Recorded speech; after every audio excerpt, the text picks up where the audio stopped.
আসসালামু আলাইকুম রহমতুল্লাহ। কয়েকদিন ধরে অনেকেই যোগাযোগ করতেছেন, ভুলবশত ফেসবুকের জন্য, ইউটিউবের জন্য টিন সার্টিফিকেট খুলে ফেলছেন, কিন্তু এখন টিন সার্টিফিকেট বন্ধ বা বাতিল করতে যাচ্ছেন। সেটা কিভাবে করবেন? আয়কর আইন 2023 অনুযায়ী আপনি 6 ভাবে টিন বাতিল করতে পারেন, 6টি উপায়ে।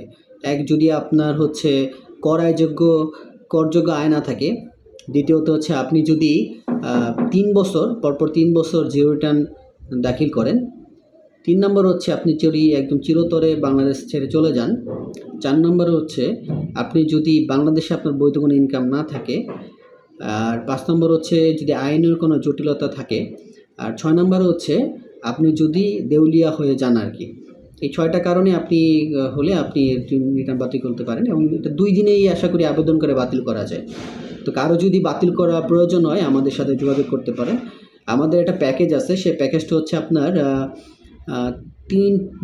3 বছর জিরো রিটার্ন, এবং হচ্ছে রিটার্ন বাতিলে আবেদন করে রিটার্ন বাতিল করে দেবো 1000 টাকা প্যাকেজ। এই প্যাকেজে কেউ করতে চান তারাও আমাদের সাথে যোগাযোগ করতে পারেন। আমাদের এই আইডিটা ফলো এবং লাইক দিয়ে রাখবেন পরবর্তী আপডেটের জন্য।